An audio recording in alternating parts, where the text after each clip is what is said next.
Rizal's visit the United States. Rizal first saw America on April 28, 1888.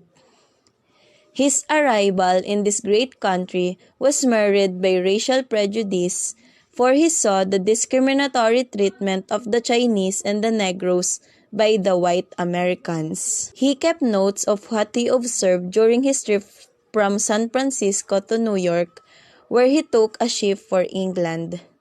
From his notes and his letters to his friends, we get a wealth of first-hand impressions of America, some of which were rather unfavorable but true. As a student, I believe that Jose Protasio Rizal Mercado y Alonso Realonda was a man of truth, and he wrote what he had seen and experienced, and upon visiting America in year 1888, April 28, he saw and observed a lot of things from that said country.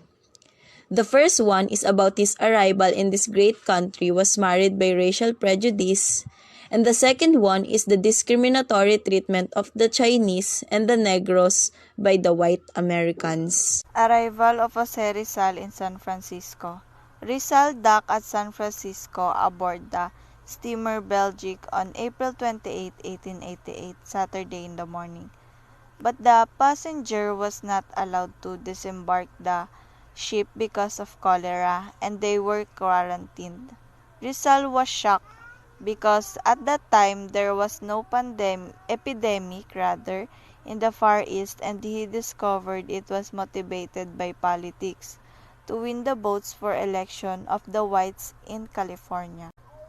Rizal noticed that even with quarantine, the Americans allowed 700 bales of silk from China without fumigation.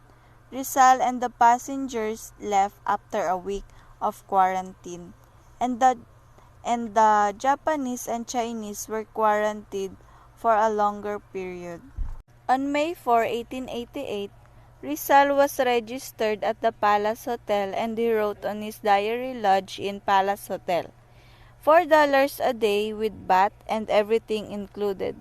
Stockton Street, 312. I saw the Golden Gate. On Sunday, the stores are closed. The best street in San Francisco is Market Street. Rizal mentioned in his diary the name of Leland Stanford, who was a millionaire senator representing California in the U.S. Senate at the time.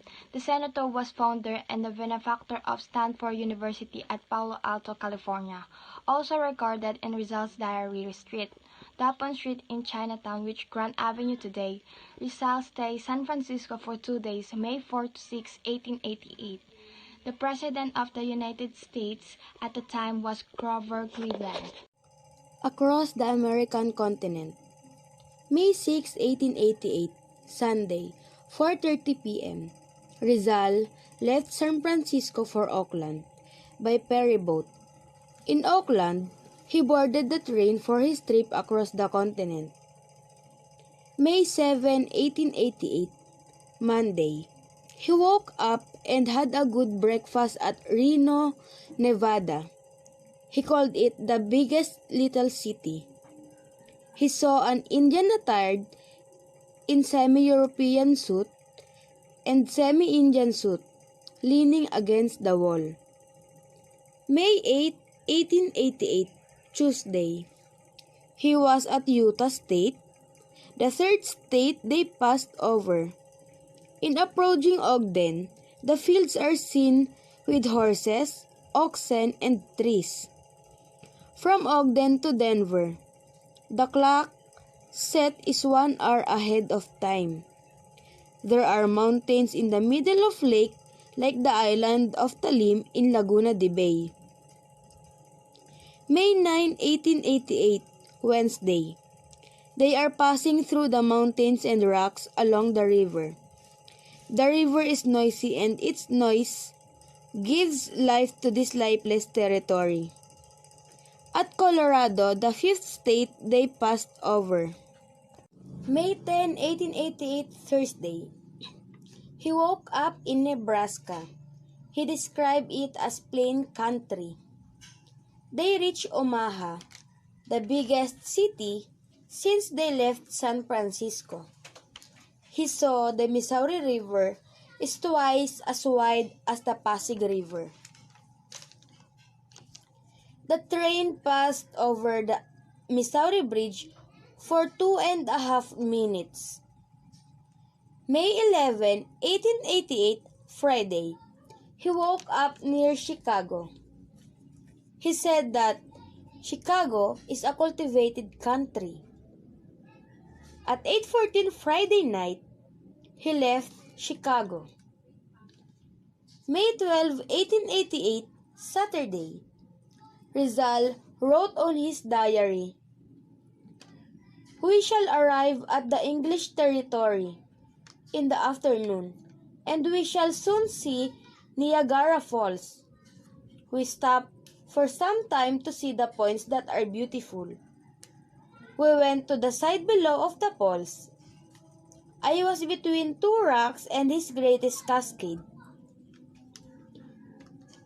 He said that it is not so beautiful nor so fine as the falls at Los Baños, but much bigger and more impulling. We left the place by night." May 13, 1888, Sunday. He woke up near Albany, the big city. He saw Hudson River. The river runs along, comes many boats, and the river is wide. On May 13, 1888, a Sunday morning, when Rizal had reached New York, he stayed in the city for 3 days, which according to him is a big town. During his vacation in New York City, he spent his time visiting the scenic and historical places to be found in the city. Among all the places that he had visited, the one that captured his attention was the memorial of George Washington. He was inspired and amazed that he decided to write Mariano Ponce, a Filipino propagandist, the words, "He is a great man who I think has no equal in this country." On May 16, 1888, Rizal left New York for a Liverpool that is on its board to the city of Rome. He described its steamer as the second largest ship in the world, and the largest being, or the Great Eastern. During his travel, Rizal saw the Statue of Liberty on the Benlow Island. Rizal had two-side impression of America. The first side is good impression. Number 1, the material progress of the country as shown in the great cities, huge farms, flourishing industries, and busy factories. Number 2, the drive and the energy of the American people. 3, the natural beauty of the land. 4, the high standard of living. And lastly, number 5, the opportunity for better life offered to poor immigrants. And the second side is bad impression. The bad impression Rizal had of Americans was the lack of racial equality. He wrote to fans, "They do not have true civil liberty.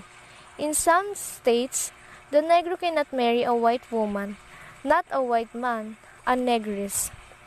Hatred against the Chinese lead to difficulty for other Asiatic, who, like the Japanese, are mistaken for Chinese by the ignorant and therefore being disliked too. Dr. Jose P. Rizal once said, "Travel is a caprice in childhood, a passion in youth, a necessity in manhood, and an elegy in old age." This quote of Dr. Jose Rizal expresses that, explore where we still have the strength and ability to savor the flavor of our adventure, because in your old age, you will most likely not feel the same way you did when you were young and had the strength of your body, because you may be afflicted as a result of your age and physical infirmity, which will impede your happiness. And exploring is part of a life that helps us grow and gain more knowledge. One example of this is when Rizal visited the United States. Rizal enjoyed exploring the United States because of the good impression it left on him. But he also knew the culture and living of Americans, which led him to have a bad impression of it and said, "America is a land par excellence of freedom, but only for whites." He noticed that America lacked racial equality.